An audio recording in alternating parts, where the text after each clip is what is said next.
Well, good afternoon and welcome back to the Little French Homestead. My name is Sherry, and if you are new to my channel, welcome. We are going to be making a wonderful dinner for this evening. It is very simple, and once the pasta has boiled, everything just really comes together.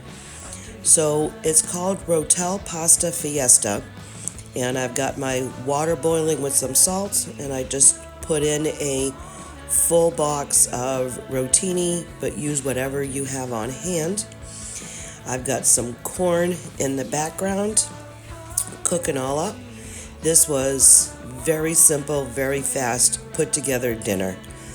The reason why I'm doing a little bit of a voiceover, it is a quiet weekend afternoon, and the kids are home and they were being a little loud, which is not a big deal. So a little bit of a pro tip right here. After your ground beef is already all cooked, you can take a paper towel right here and just extract all of that excess fat from right there.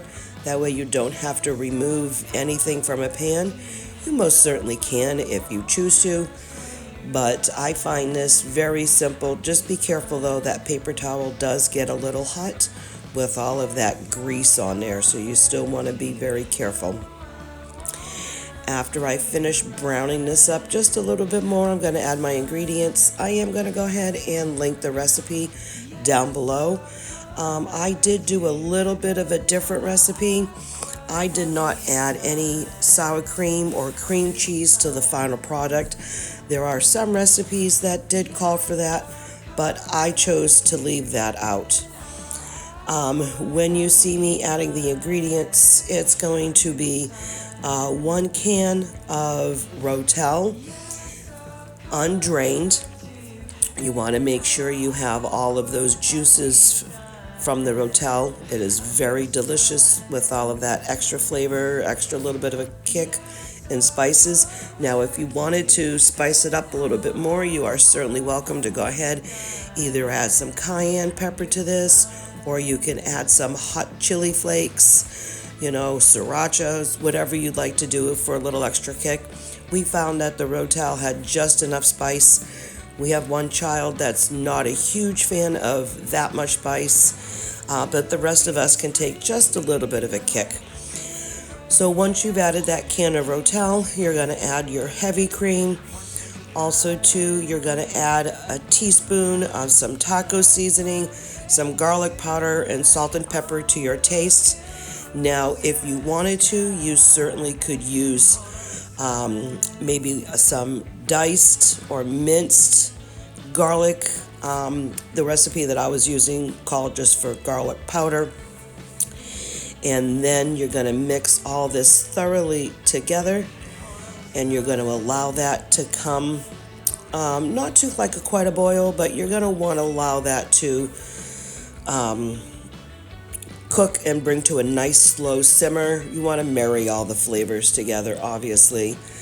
And then it is, you see me here, I'm trying to double fist and stir that pasta so it doesn't stick to the bottom.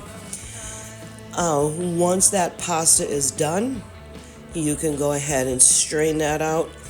Now, I like to go ahead and mix from the meat portion into my larger bowl, my pan over here with the pasta in it after I drain it all out.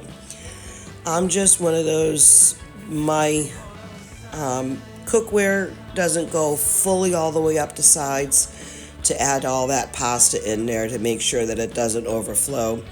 I've had many issues before where I did that a couple of times and I ended up having pasta coming out the sides. So I want to make sure that I don't lose any of that flavor. So you see me here now just dumping in everything. And then after you dump everything, go ahead and just give it a quick little mix. Then you're going to add, I only had a little bit of shredded cheese from a previous recipe. My other bag was frozen. I didn't realize it, but I have a Tex-Mex bag of cheese that I also needed to use up. So not only did I just finish off that bag right here, I added a couple of more handfuls. You usually do want it like a cup of cheese, but we like our stuff a little bit extra cheesy. So I added a good handful or so in there. Now I'm just mixing it all up. Now this is where you would probably add your sour cream or cream cheese if you chose to. Again, I didn't want to do that. Mix it all thoroughly. Now I have a plate already going for myself, where we also have some salad for dinner tonight, as well as the corn. I'm going to scoop up a little bit on that. And I want to tell you guys, this was an absolutely phenomenal dinner. This is definitely going to go into our repertoire of dinners, and maybe one day I will make it in as a vegetarian style.